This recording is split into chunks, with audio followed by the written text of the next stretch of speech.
I'm a pastor, an artist, an author, a scholar, and a conversation. Welcome to Chatfest with Kenneth.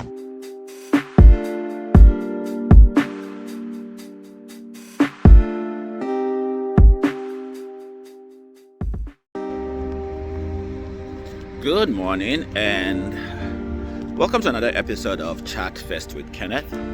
And for this episode, this is going to be the recap of 2022. What has been the highlight of 2022?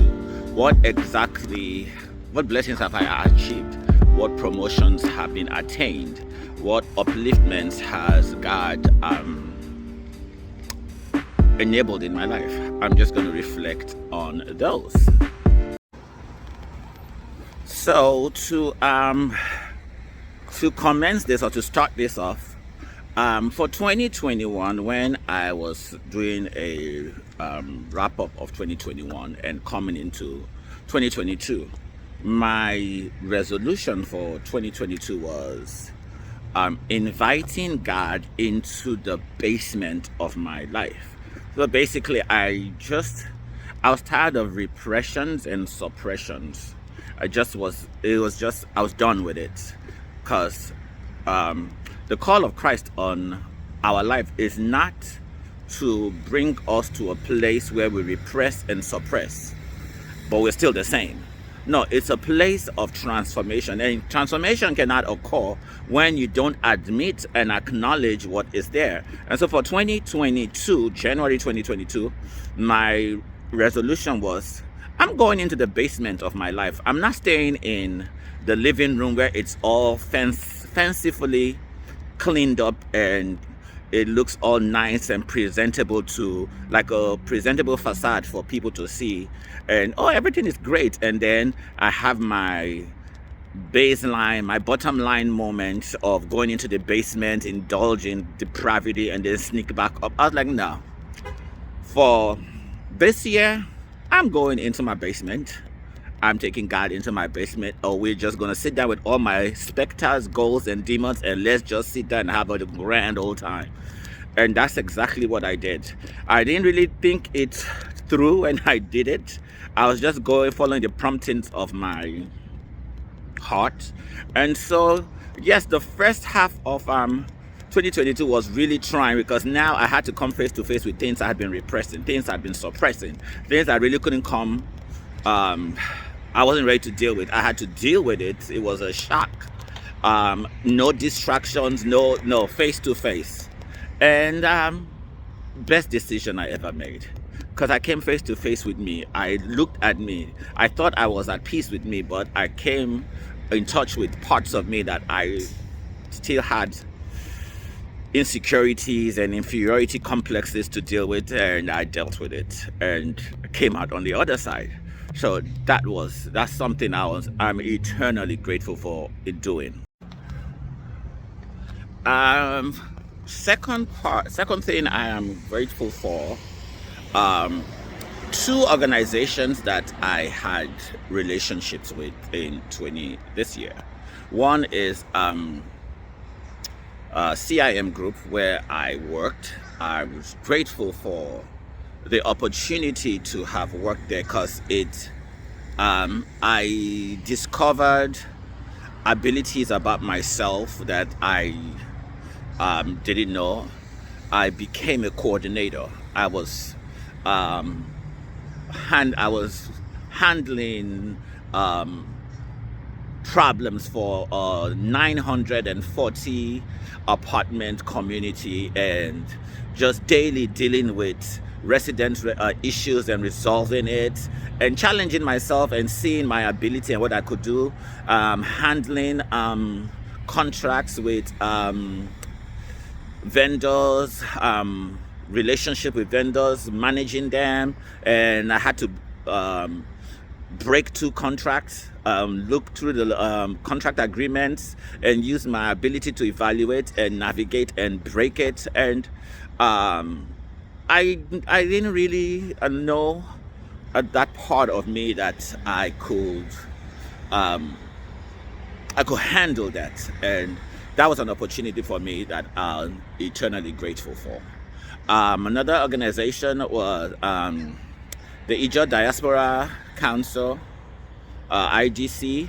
I was the director for public relations and later also adding social media, and that enabled me discover parts of myself that I knew was there, but I never really had pushed myself, and it unveiled my passion for politics. I never thought I was a political person, but we're all political beings, and that organization helped me discover that part of myself. I wrote my first couple of press releases, so definitely grateful for that opportunity. Another thing I'm also grateful for is I conceived of a social heritage tour. It looked very monumental. Initially, it was going to be 7 towns in 7 towns and cities in Nigeria, and I was like, why not? Why not dare to conceive and do something that's a bucket list of mine? And so I came up with a plan to do a tour, a social heritage tour. I was going to go to Nigeria, go to my places I grew up in, to reconnect with my childhood, and just come face to face with my heritage, understand my heritage. Because if I want to move forward on my new upward trajectory, I have to understand my heritage, my roots, come to terms with my roots, know who I am to move forward. And so I came up with this tour. Eventually it grew to 14 towns and cities in Nigeria. I had a team of people, about 4 or 5 people who were traveling with me, flying all over the country, staying in hotels, and doing something I never imagined I could do. But I was able to do it. I finally experienced what doing a tour is like. It was tasking, very tasking, but we pulled it off. Another thing I won't say I'm grateful for it, because nobody's ever grateful for tragedy. The flood that happened in Nigeria that affected over 35 states and communities were ravaged.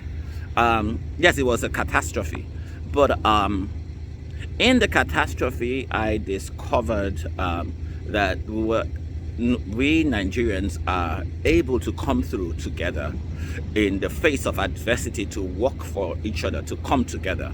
And so that dire moment, that tragedy, was an opportunity to discover an innate ability for me to coalesce my people together for a common cause. I am originally from Toro and Giama in the Delta State. That's my father's village. And I was able to come together with leaders and key stakeholders in the community for us to raise funds to raise funds to impact the community, to alleviate some of the pains that the community members had gone through. So that experience made me realize that, hey, we don't have to wait for tragedy to happen to pull our resources together. We don't need tragedy to happen for we can come together as one. We can come together as one while everything is going good. While it is sunshiny, we can do that. So I'm grateful for that experience. Another thing I'm grateful for 2022, I released my first album. Yes, I have been releasing music. I've been making singles and extended play EPs, but I did my first full-length album, and it has been and I went all out. Like I cut no corners. I wanted to go back to my core of why I sing, and just do the music that appeals to my core, to what moves me, and it is worship. And so I made a worship album, and it has been great. It's been positively received, and the promotion and networking of it goes on. So I'm grateful for 2022 that I was able to follow my dreams and do that. Another thing I am grateful for is my PhD, PhD, really? My PhD journey. I am doing my doctorate in social psychology. I was gonna actually do forensic, but forensic became too dark for me, so I stayed in social psychology. But by the grace of God, I am now doing my prospectus. Did my premise. Now I'm doing my prospectus. So I am grateful to God for that. That has been a journey that I never thought I'd be able to achieve, but step by step, I am where I am now, almost done. Another thing I'm grateful for is discovering my family, discovering my tribe. I call it my tribe, which is my unit. I guess I kind of always thought I would see myself as a loner, or just not connecting, or whatever the case may be. But God, in His mercy and in His grace, reconnected me with my wife, reconnected me with my son.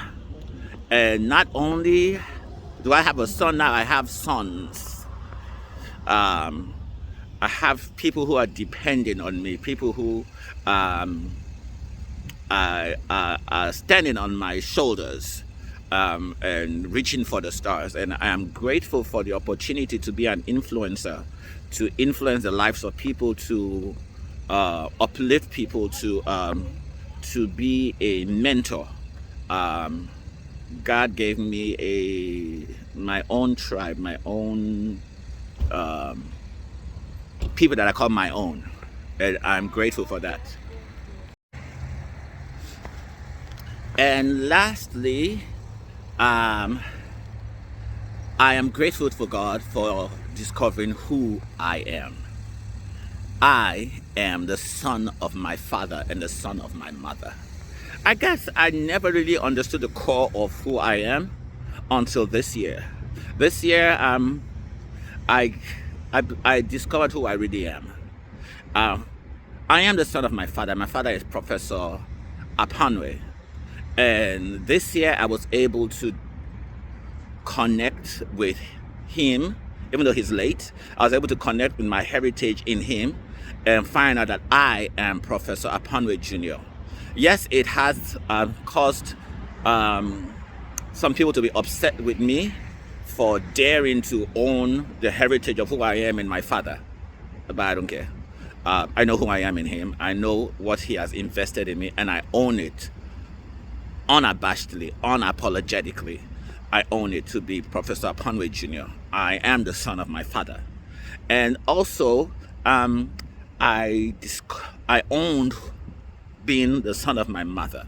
During the flood that happened this year, my mother started a foundation, and she's 82. And again, she is still outpouring her life, outpouring her substance into helping people. And for the first time in my life, I discovered that part of who I am, of being a philanthropist, just giving. And that I learned that from my mother. My mother always gave. My mother was always taking care of people, always bringing people home, having people in her family, and adopting people to raise. And this year was the first time I discovered that part of me, that I am the son of my mother. I am that part of her to mother, to just pour out into the lives of people, to just be optimistic and see the goodness on people. So I am grateful for being the son of my father and being the son of my mother in 2022. Thank you very much for watching this episode of Chat Fest with Kenneth. As always, feel free to subscribe, support, like, share, and we'll cross over to 2023 by God's grace to do great and powerful things.